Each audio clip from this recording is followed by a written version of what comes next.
Pai, eu te louvo pela vida do Vitor Maicon, Jesus. Eu sei, ó Deus querido, que o Senhor já trouxe repreender na autoridade do nome de Jesus. Todo ladrão da palavra agora seja repreendido na autoridade do nome de Jesus.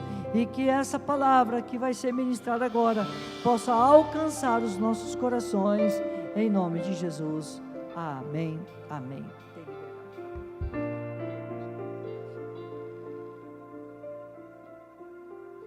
Eu cumprimento a igreja com a paz do Senhor. Amém? Cumprimento a igreja com a paz do Senhor. Quem está contente nessa terça-feira, diga glória a Deus. Mais alto, só quem está contente nesta terça-feira, diga glória a Deus. Se você está contente mesmo, encontre uma pessoa bem bonita do seu lado e dê um sorriso para ela, de orelha a orelha. Eu amo fazer isso. Tem gente que nem vira o pescoço. Se não tiver ninguém bonito aí, seja humilde, dê um sorriso assim mesmo e diga para ela que bom que você veio nesta noite. E se não tiver ninguém bonito aí embaixo, é só olhar aqui para cima, tá? Aqui para frente. Mas não é para mim não. Como sempre, é para o pastor Marco Aurélio, para a pastora Nájila. Que Deus abençoe vocês pelo carinho. Quero aqui agradecer a Deus pela oportunidade de poder estar aqui e agradecer ao senhor, pastor, por mais este convite.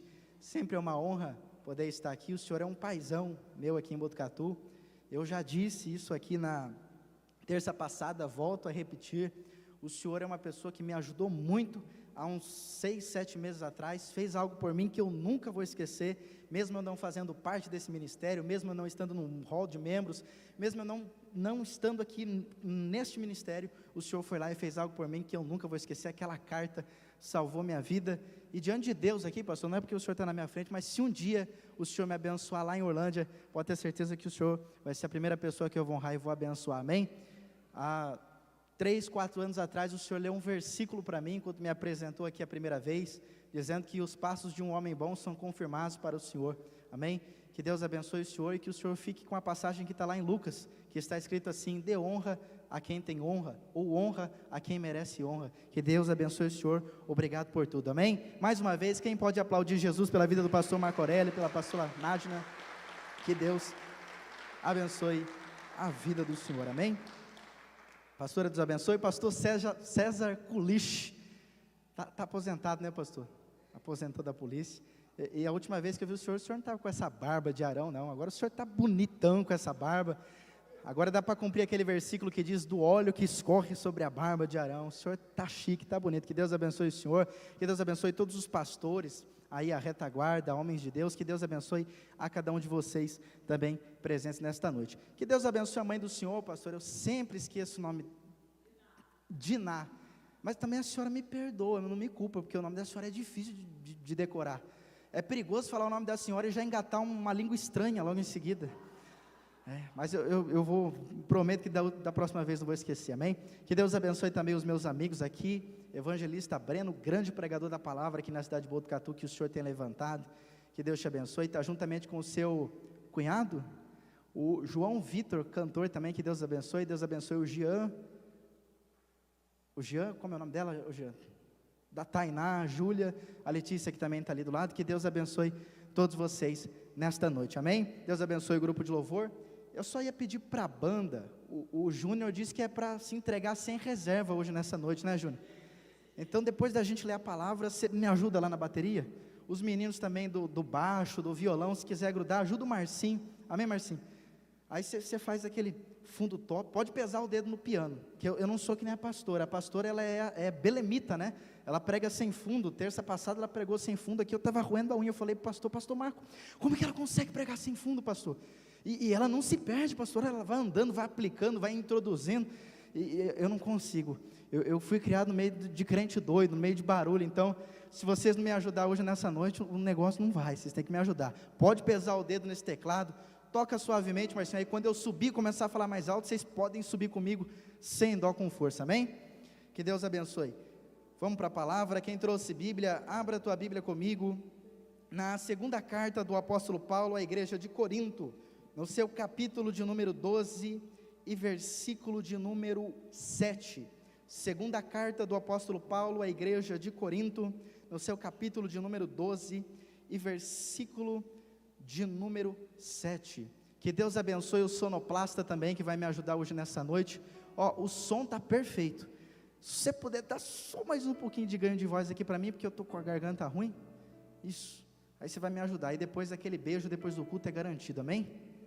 Irmãos, eu sou chato também, mas eu prometo que vai valer a pena hoje, tá, pastor? Desculpa, mas eu estou aprendendo a pregar. Daí quando a gente está aprendendo, a gente vai pegando esses macetes, né? Aí agora tá perfeito. Amém, igreja? Posso ouvir um grito de glória a Deus? Segunda carta do apóstolo Paulo à igreja de Corinto, no seu capítulo de número 12 e versículo de número 7.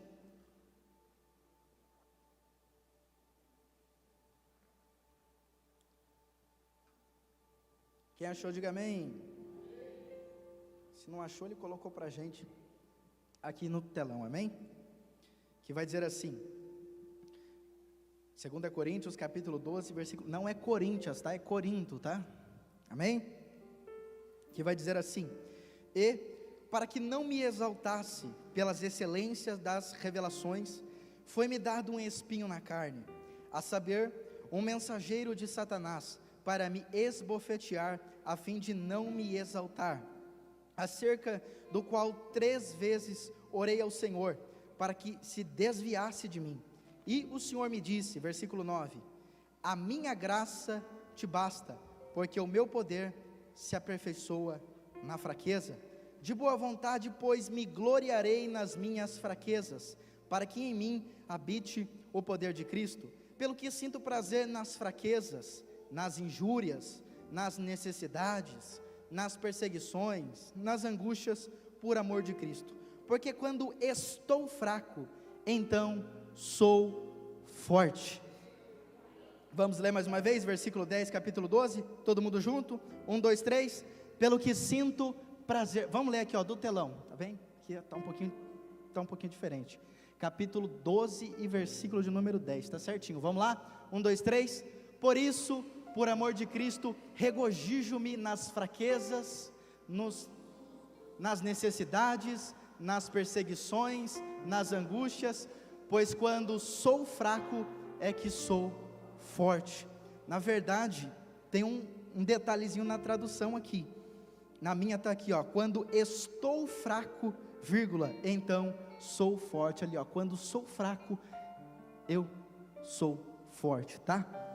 Esse pequeno errinho de tradução está em quase todas as Bíblias, tá bom? Mas a gente vai ficar com a que eu li aqui nesta noite, amém? E depois no final da mensagem eu vou explicar o porquê, e você se assenta dando glória a Deus.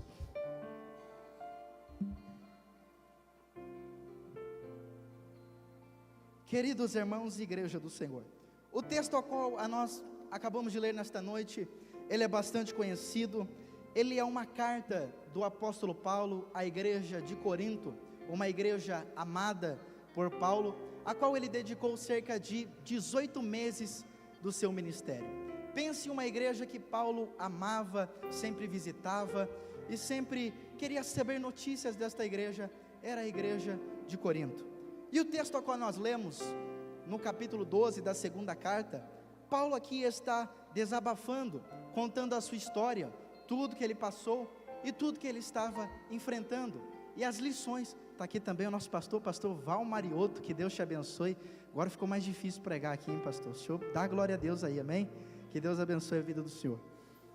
Como estava dizendo, o apóstolo Paulo aqui estava nos ensinando, dando algumas lições, contando a sua história e desabafando para a igreja tudo que ele havia passado e entregando uma lição à igreja de Corinto. Para nós entendermos esse texto, temos que voltar lá atrás, no início do seu ministério. Para quem não conhece, o príncipe dos pregadores, como assim foi chamado pelos filósofos do seu tempo e pelos estudiosos, o apóstolo Paulo, antes de ser um grande apóstolo, um grande pregador, ele era o inimigo número 1 da igreja, inimigo assumido, inimigo declarado. O seu nome antes da conversão era Saulo, Saulo de Tarso. Tarso por causa da sua cidade natal, aonde ele nasceu.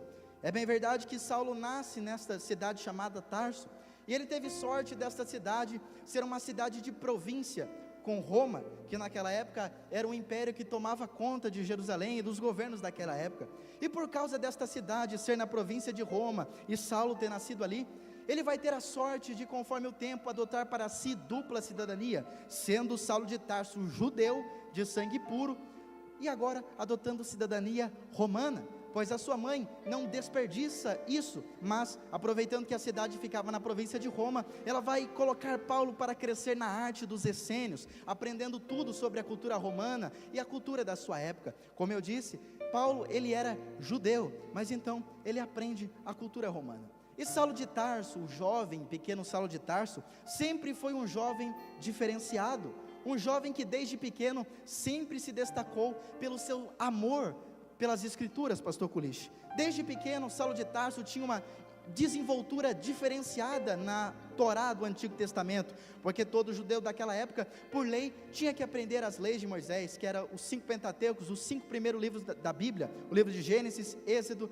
Levítico, Número e Deuteronômio. Toda criança judia tinha que aprender aqueles ensinamentos. Outras aprendiam por obrigação, outras porque gostavam, outras porque simplesmente eram obrigados, mas Saulo de Tarso aprendeu com paixão. Ele teve uma desenvoltura tão diferenciada pelas escrituras, ele teve um amor tão grande pela lei, que percebem que ele tem um dom para as escrituras, ele domina bem as escrituras, até que Saulo de Tarso toma uma certa idade, em que um homem chamado Gamaliel naquela época, o adota para o ensinar, adota ele como discípulo, para ele ser o seu mestre. Então Saulo de Tarso, na sua infância, até a sua juventude, ele mesmo vai dizer que ele vai crescer aos pés de Gamaliel, aprendendo tudo acerca da lei, tudo acerca dos 5 Pentateucos, tudo acerca dos epicureus, filósofos daquela época. Saulo de Tarso vai se aprofundar na lei, e quando ele cresce, então, tem uma desenvoltura diferenciada, é formado por Gamaliel, que naquela época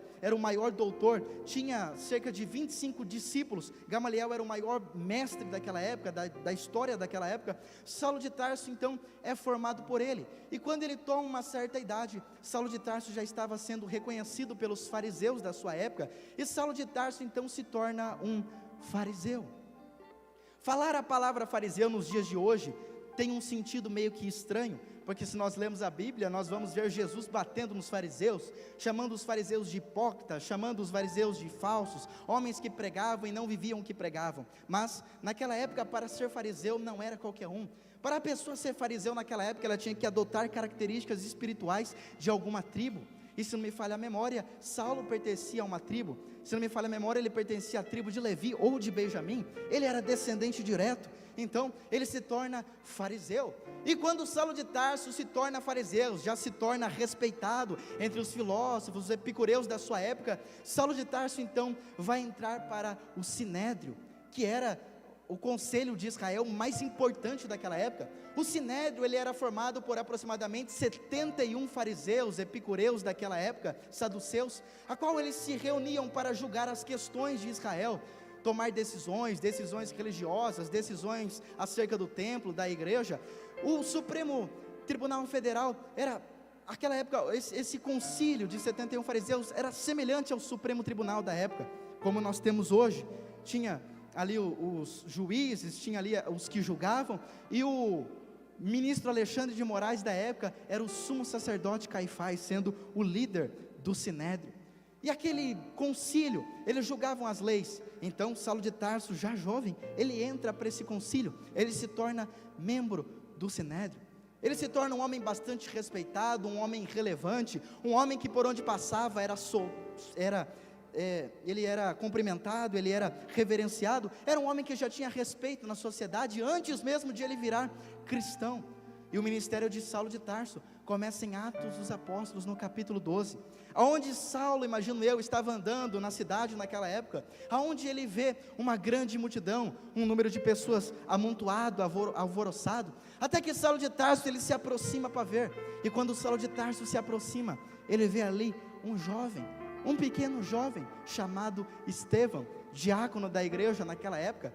E Estevão era um menino, discípulo de Pedro, Tiago e João, dos 12 apóstolos daquela época, a qual estava pregando o evangelho. Estevão era um diácono cheio do Espírito Santo, e esse menino um dia teve a loucura de sair para pregar nas praças, onde estavam os fariseus, pregar sobre Jesus, pregar sobre o Evangelho. E como vocês aqui, creio eu, já conhecem, naquela época os fariseus não aceitavam o Evangelho de Jesus, eles não acreditavam que Jesus era o Messias, por isso o crucificaram. Mas mesmo assim, Estevão não teve medo, ele começou a pregar em praça pública. E Estevão foi um menino muito esperto e muito inteligente. Pergunte para mim o porquê.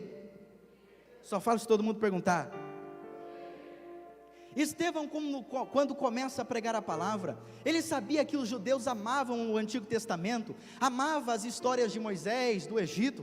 Então Estevão abre a boca e começa a pregar o Antigo Testamento, começa a pregar a respeito das 5 Torás, ele começa a pregar acerca da lei de Moisés, começa a falar do Egito, cita até o governador do Egito, que era José. Ele começa a ganhar a atenção do povo, começa a ganhar aquele povo, e o povo para ouvir Estevão, e começa a dar credibilidade em suas palavras. Quando Estevão olha para o seu derredor, e vê que uma grande multidão parou para ouvi-lo, parou para escutá-lo, Estevão para de pregar o Antigo Testamento, e é aí que Estevão vai e aplica o Evangelho da salvação da graça. E aí Estevão começa a falar de Jesus, que Jesus cura, que Jesus liberta, que Jesus foi crucificado e morto para a remissão dos nossos pecados, mas que em breve voltaria para buscar a sua igreja.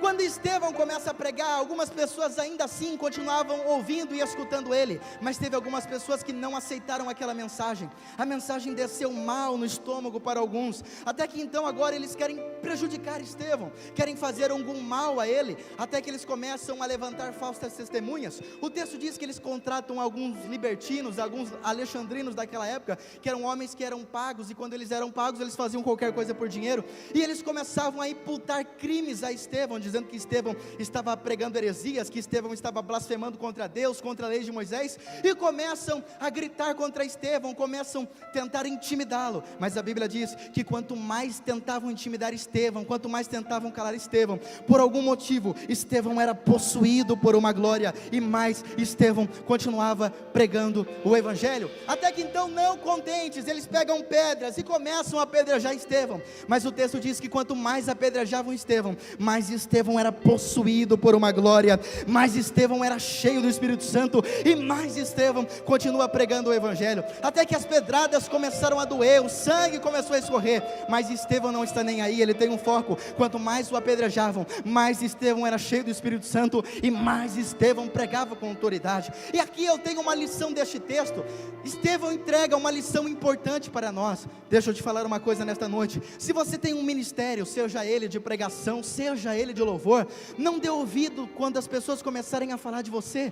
Continue que nem Estevão, continue pregando, continue tendo um foco. Quando as pessoas começarem a perseguir você ao longo da caminhada, porque acredite por mim, se você não foi perseguido até hoje, se prepara, porque a sua hora vai chegar. Quando as pessoas começarem a falar de você, do teu ministério, da sua vida, da vida da sua família, não perca tempo indo para a rede social laborear, não perca tempo indo para o Instagram postar em direta, não perca tempo dando pérola aos porcos. Faça que nem Estevão, continue pregando, continue cantando, continue fazendo a obra do Senhor, porque eu tenho certeza que a presença de Deus, ela vai te envolver, e quando você pensar em desistir, você vai ser cheio do Espírito Santo, até chegar a um ponto que Estevão chegou. Pergunte qual?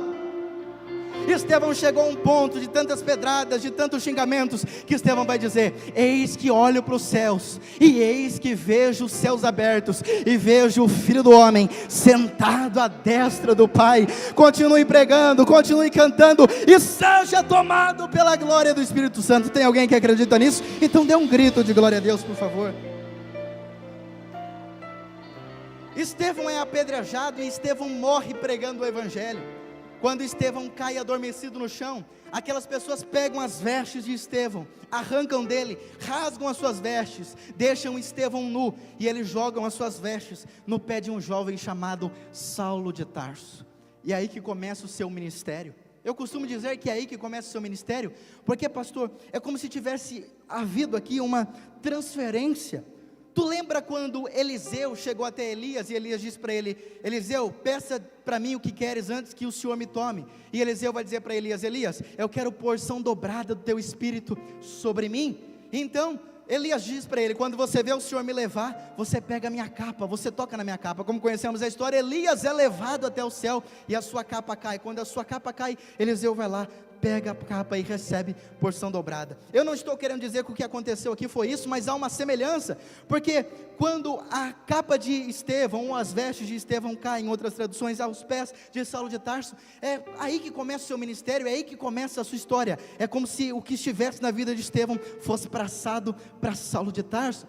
E Saulo de Tarso, quando ele percebe aquilo, que aquele menino estava no chão morto, e vê as suas vestes aos seus pés, Saulo de Tarso, ele pega gosto por aquilo, ele se torna um monstro.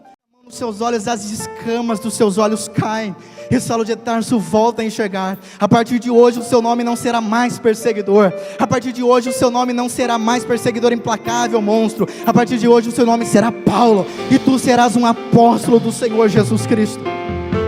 Saulo de Tarso, quando volta a enxergar, é tomado por uma graça, que ele sai dali, ele sai pregando o Evangelho, sai anunciando acerca de Jesus, sai anunciando acerca da cruz, sai anunciando acerca da ressurreição, da vinda de Jesus.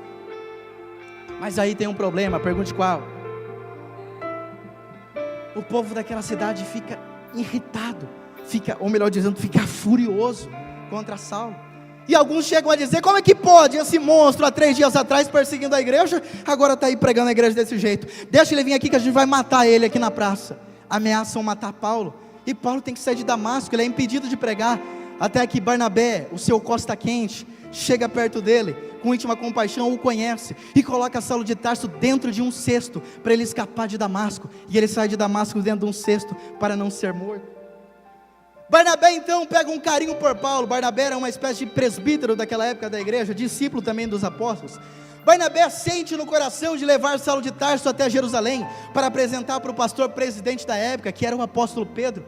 Ele chega em Jerusalém para apresentar o agora Paulo, e ele chega diante de Pedro. Pedro olha para Paulo, e ele o rejeita, e ele diz: Barnabé, toma cuidado, pode ser mais alguma das suas artimanhas, para tentar prender mais alguns crentes. E a Bíblia diz que ele é rejeitado em Jerusalém. Paulo foi um homem que teve um ministério marcado por rejeições. A igreja deveria aceitar Paulo, mas ninguém quis acreditar na sua conversão. Como rejeitaram ele, Barnabé chegou até ele e disse: Saulo, talvez agora, imagino eu ele dizendo, não seja o melhor momento. Volta para a sua cidade chamada Tarso. Quando chegar a hora, nós iremos lá te buscar. Paulo volta para sua cidade natal, a cidade de Tarso, e sempre foi um homem rejeitado pela igreja, rejeitado pelos discípulos. É por isso que, se você ler toda a carta de Paulo e perceber que Paulo está prestes a dar um ensinamento, se você perceber todo o ensinamento de Paulo, Paulo começa dizendo: eu recebi do Senhor o que também vos ensinei. Pode reparar todas as cartas que você ler, que Paulo vai ensinar alguma coisa, Paulo começa dizendo: eu recebi do Senhor o que também vos ensinei. E por que é que Paulo dizia isso? Eu costumo dizer que isso aqui é uma espécie de, vamos dizer assim, indireta para os apóstolos. Paulo está dizendo: eu recebi do Senhor o que também vos ensinei. Mas na verdade Paulo não deveria ter recebido do Senhor. Pedro, Tiago e João deveriam ter ensinado Paulo. Ele deveria ser discípulo dos apóstolos. Ele não deveria receber os ensinamentos do Senhor. A igreja tinha que ensinar Paulo, a igreja tinha que ademoestar Paulo. Mas como rejeitaram Paulo aqui embaixo, teve alguém que aceitou Paulo lá em cima. Vou falar de novo: Paulo deveria ter sido ensinado, demonstrado por Pedro, Tiago e João. Mas como a igreja rejeitou ele aqui na terra, teve alguém lá em cima que olhou para ele e disse: Paulo, sobe aqui no terceiro céu, sobe aqui em cima que eu vou te ensinar. Deixa eu te dar um recado nesta noite, para você que tem uma chamada violenta da parte de Deus, como eu e como alguns que aqui estão nesta noite, e às vezes é mal compreendido por pessoas, que às vezes não compreendem o seu jeito de adorar, o seu jeito de cantar, o seu jeito de pregar, e às vezes não te aceitam simplesmente por causa dessas coisas, e começam a te perseguir. Deixa eu te dar um recado nesta noite: se os homens te rejeitarem aqui embaixo, eu conheço alguém que te aceita lá em cima. Vou falar de novo: se os homens não quiserem patrocinar o teu ministério aqui embaixo, tem alguém que te patrocina lá em cima. Se não quiserem te ademoestar, te ensinar aqui embaixo, tem alguém que abre a terceira janela do céu e te chama para aprender no céu. Olha para cá.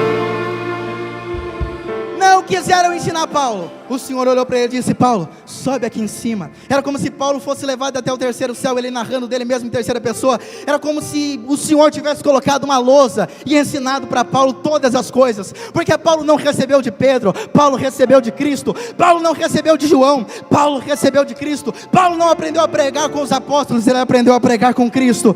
Paulo, se ninguém quer te ensinar lá embaixo, eu te ensino, eu te ademoesto, Paulo, eu te levanto, eu te ensino, eu te dou graça, eu te dou unção. Levante a mão nesta noite, se você não tem oportunidades aqui embaixo, é rejeitado pela sociedade, foi rejeitado pela sua família, há alguém que não te rejeita nesta noite, há alguém que pode te dar graça, pode te levantar, pode abrir portas, pode fazer pontes. Se você acredita nesta noite, levante a sua mão. Quem trouxe glória da glória, quem trouxe aleluia, abre a sua boca e dê um berro de glória. Já estou com o meu corpo todo arrepiado aqui nesta noite. Posso ouvir mais um pouquinho de glória a Deus da igreja?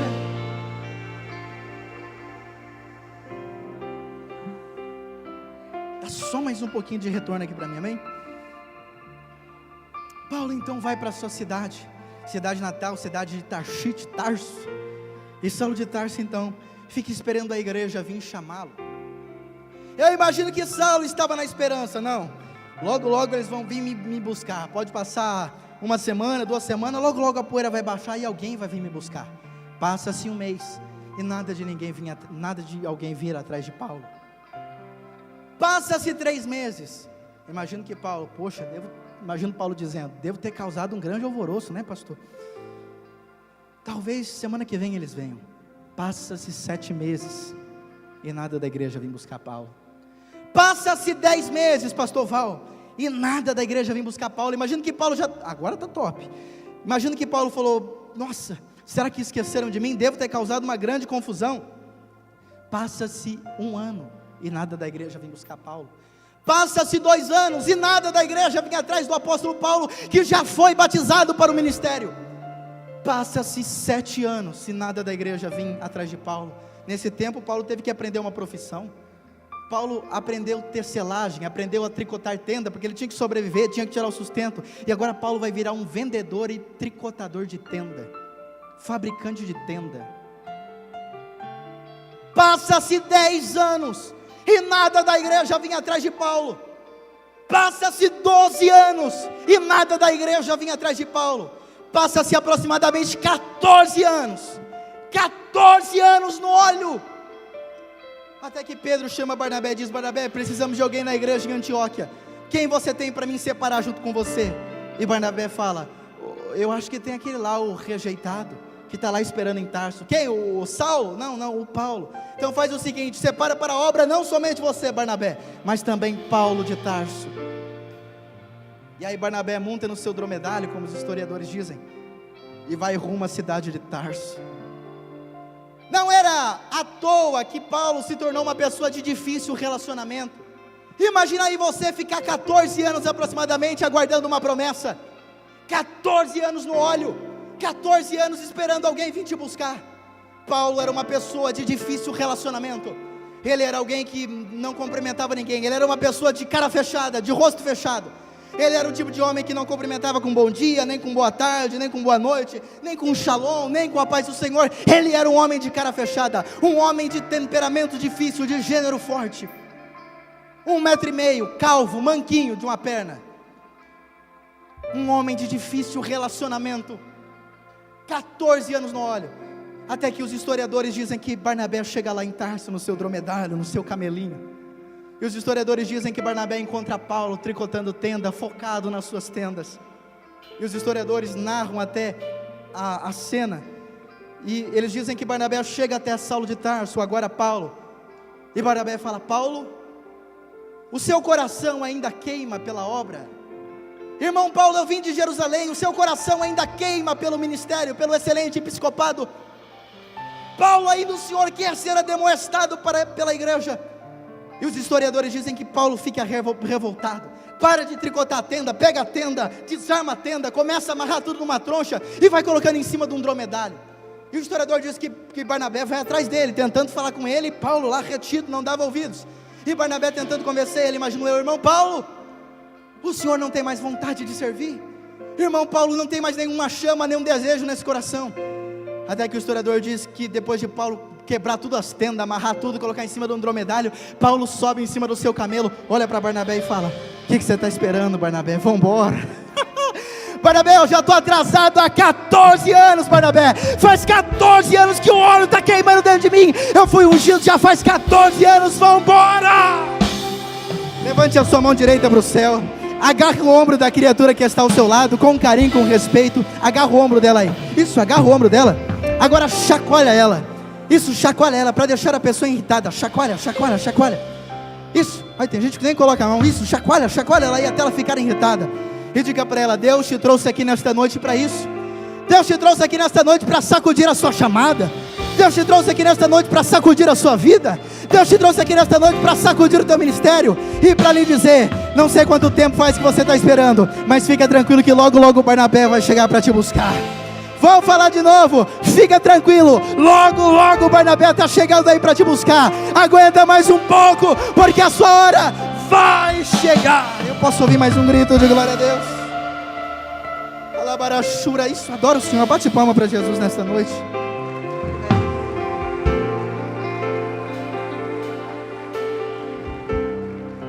Já estou seguindo para o fim. Saulo de Tarso então começa o seu ministério junto com Barnabé, se torna apóstolo. E então Saulo de Tarso vai para a sua primeira viagem missionária. Na sua primeira viagem missionária, Paulo é apedrejado com Barnabé quase até a morte.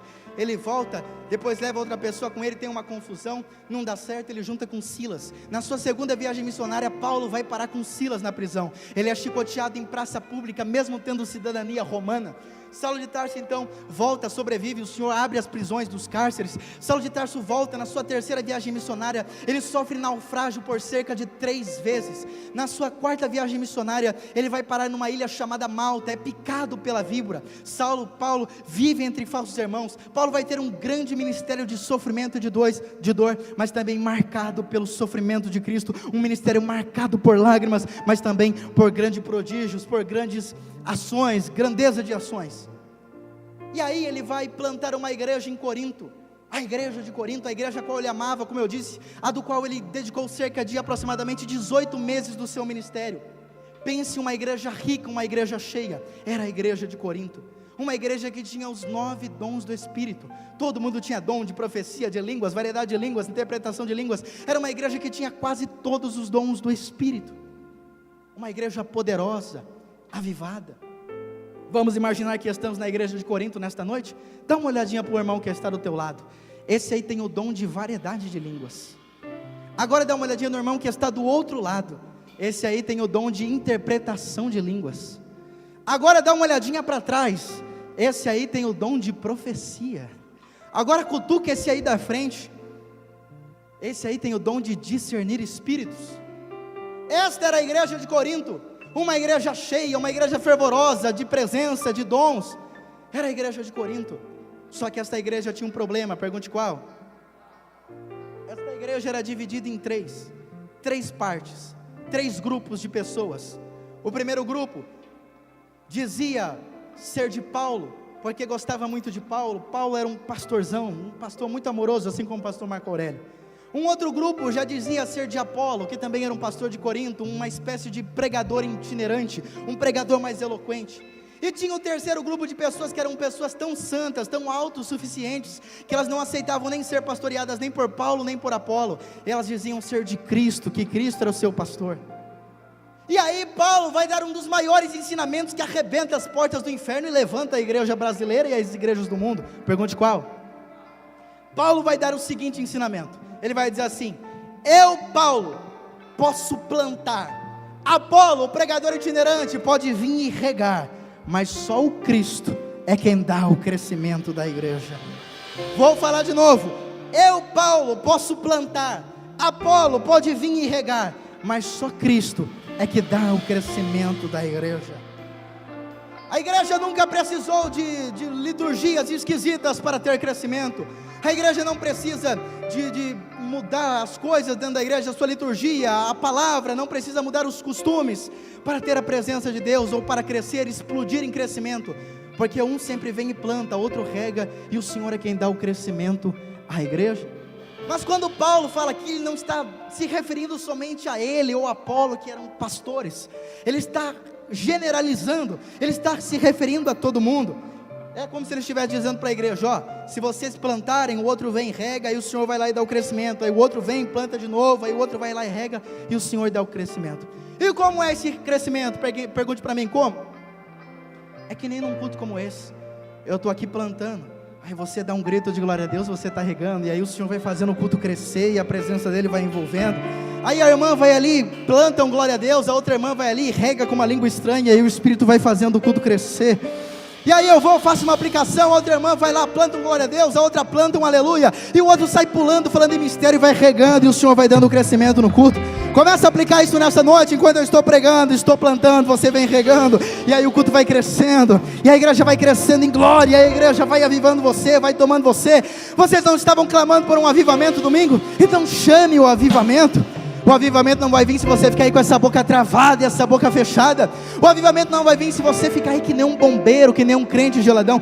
Me perdoe, eu já disse, eu fui criado com crentes malucos, com pregadores gritões. Me perdoe meu jeito, mas se você quer sentir a presença de Deus, chame a presença de Deus. A receita ainda é a mesma, você manda a glória para cima, Ele manda a glória para baixo. Você que é batizado do Espírito Santo, solta uma rajada de línguas, e o Espírito Santo começa a envolver a igreja. O que você não pode fazer é ficar aí com essa boca fechada. Se você quer o avivamento, não fica aí com essa boca travada. Se você quer o avivamento, chama Ele nesta noite. Quem trouxe glória da glória, quem trouxe aleluia, dá aleluia. Os batizados que o Espírito Santo adora nesta noite, isso, fala em mistério, dê a Ele uma adoração mais extravagante nesta noite. Vamos ouvir mais um grito de glória a Deus.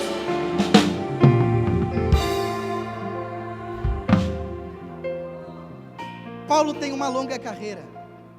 Ele escreve a primeira carta, e aí quando Paulo, ele vai escrever a segunda carta de Coríntios, e aqui eu já encerro, ele desabafa nessa carta.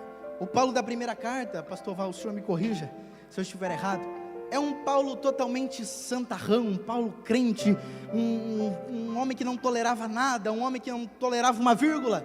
Na segunda carta, Paulo já era um homem mais misericordioso, um homem mais gracioso.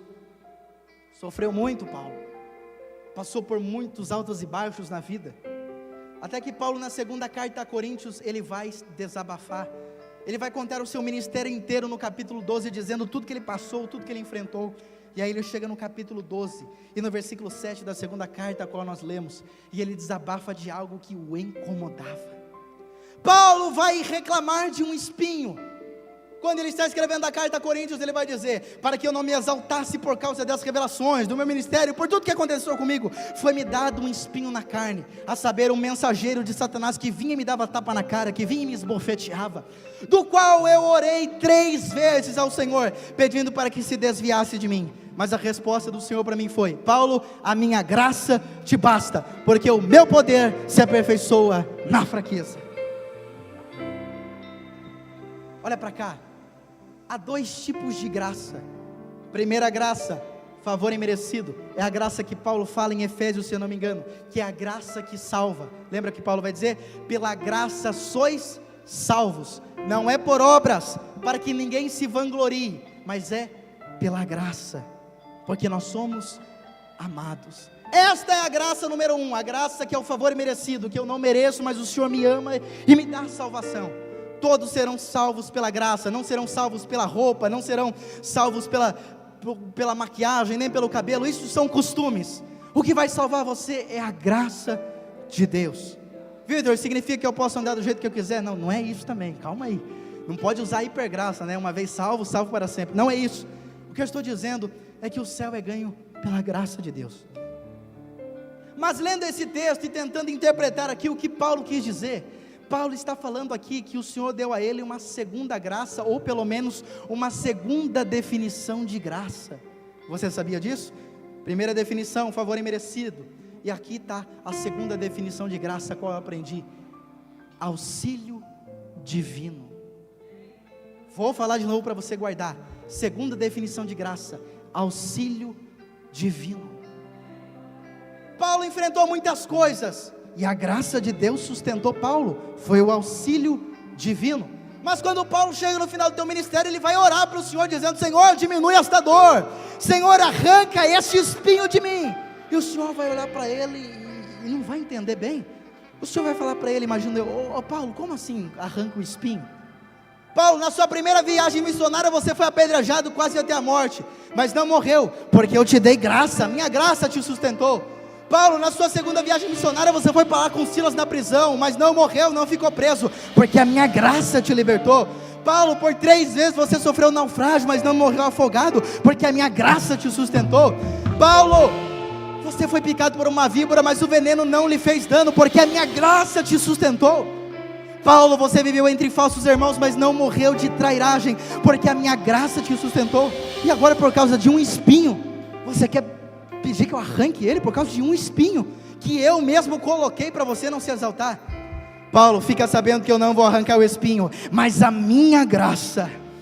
Paulo, eu não vou arrancar o espinho, mas a minha graça que te livrou das pedradas, a minha graça que te livrou da prisão, a minha graça que te livrou do naufrágio, a minha graça que te livrou de falsos irmãos, a minha graça que te blindou contra o veneno da víbora, será a mesma graça que vai te sustentar até o final do teu ministério. Tem alguém aqui que acredita? Levante a mão. Nesta noite você está aqui não porque você é bonitinho, porque o Senhor olhou para você e achou você mais bonitinho que os outros. Você só está aqui nesta noite porque o auxílio divino, porque a graça de Deus te alcançou. Lembra quando você pensou em desistir naquelas madrugadas? Você só não desistiu porque a graça te sustentou. Lembra quando você pensou em parar naqueles dias de prova, de luta? Você só não parou porque a graça te sustentou. A graça te colocou de pé. A graça te renovou. Nesta noite você está aqui sustentado por uma graça. Nesta noite você pode até ter vindo aqui, deve ter murmurado essa semana por causa das lutas, das provas, e o Senhor está aqui falando com alguém nesta noite: eu não vou diminuir a prova, não vou tirar o espinho, mas a mesma graça que te salvou lá atrás, a mesma graça que te sustentou lá atrás, vai te sustentar nesta noite, vai te remir nesta noite, vai te levantar nesta noite. Se você acredita, dá mais um berro de glória. Se coloque de pé.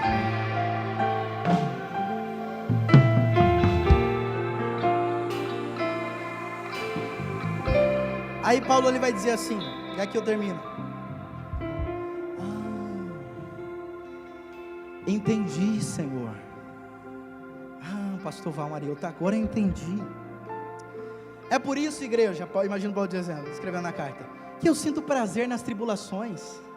É por isso que eu sinto prazer nas angústias. É por isso que eu sinto prazer nessas perseguições, nessas calúnias, para que em mim habite o poder de Cristo. Porque quando estou fraco, então sou muito fraco. A gente já vai terminar, me ajuda aí no finalzinho, amém? Falta 4 minutinhos ali ainda, me ajuda aí, vai. Porque quando estou fraco, então sou. Eu procurei em várias bíblias, isso aqui eu aprendi com meu mestre, meu presidente. A maioria das bíblias está como nós lemos no telão, porque quando sou fraco, então sou forte, mas na verdade a tradução correta não é esta. A tradução correta é essa aqui, ó, João Ferreira de Almeida. Porque quando estou fraco, então eu sou forte. Há uma diferença verbal do estou para eu sou.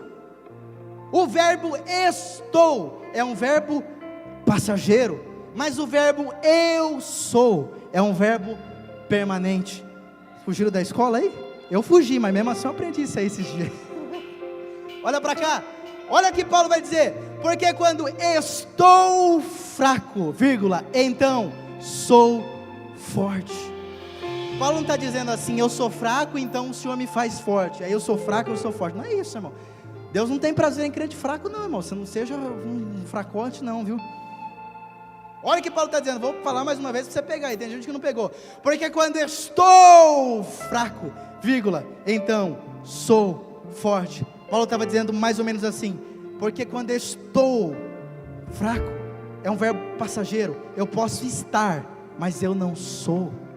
Eu estou aqui nesta noite na De Promessas, mas amanhã eu vou estar em Orlândia, e aí eu vou falar assim, ontem eu estava na De Promessas, porque eu não moro aqui, eu estou aqui de passagem. Eu estou na De Promessas, mas eu não sou daqui. Paulo, estou fraco, então sou forte. Porque quando estou fraco, você pode passar. Olha o que o Senhor está dizendo nesta noite. O verbo é passageiro, você pode passar pelo vale da fraqueza. Mas isso não significa que você é um fraco. Isso não significa que você é um derrotado. Você pode estar fraco por alguns dias, mas isso não significa que você vai ser fraco pela vida toda. Você pode estar, mas aqui Paulo está dizendo que nós somos. Eu sou forte, eu sou forte. Você pode passar por algumas lutas e pode perder algumas lutas alguns dias, porque ninguém consegue vencer todo dia. Mas isso não significa que você é um perdedor, que você é fraco. Você pode passar, mas você não é, você é forte. Você pode passar pelo vale, pode passar pela tribulação, pode passar pelo deserto, mas você não mora no deserto. Você não é fraco, você não é depressivo, você não é um derrotado. Você é forte, você é forte, você é forte. E se você acredita, dá um berro de glória. Bate palma para Jesus nesta noite e glorifica Ele.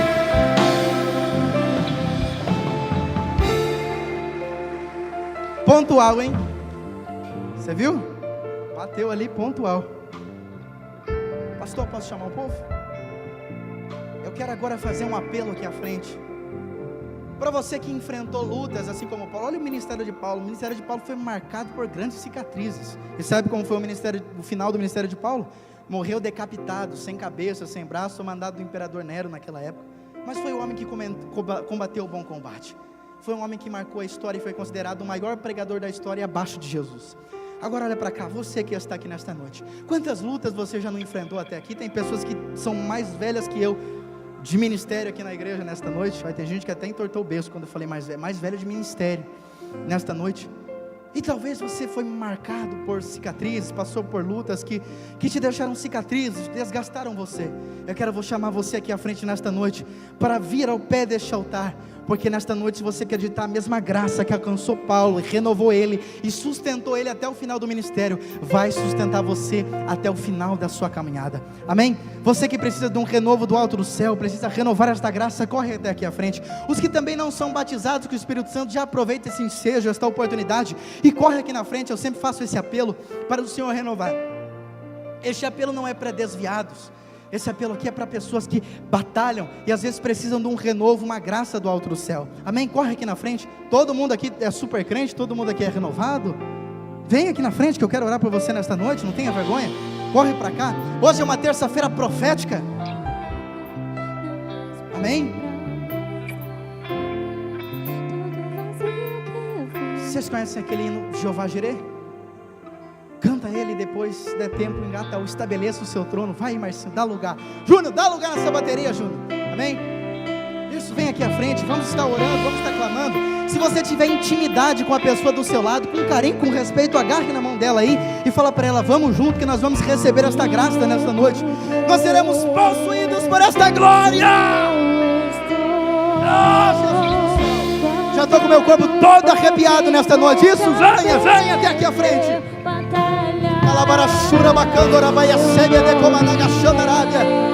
Deixa a glória de Deus se envolver, deixa a glória te tomar.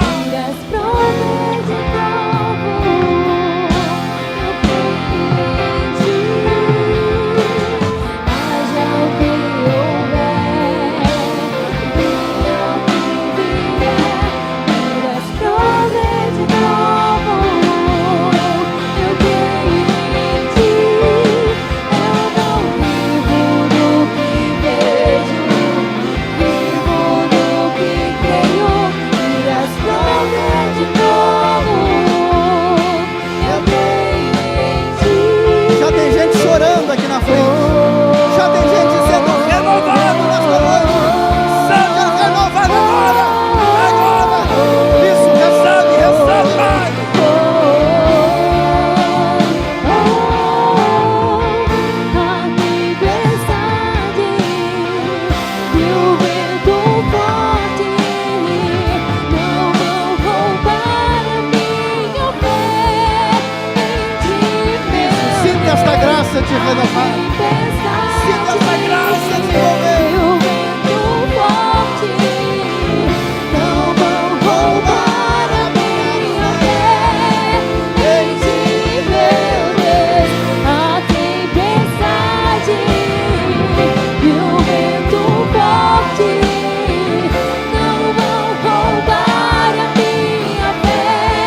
te tocando nesta noite. Cidade te renovando aí agora. Eu creio em Ti.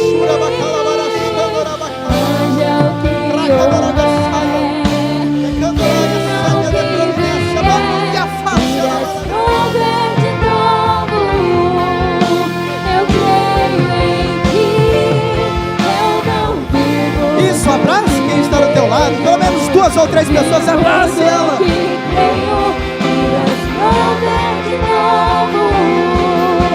Eu creio em Ti.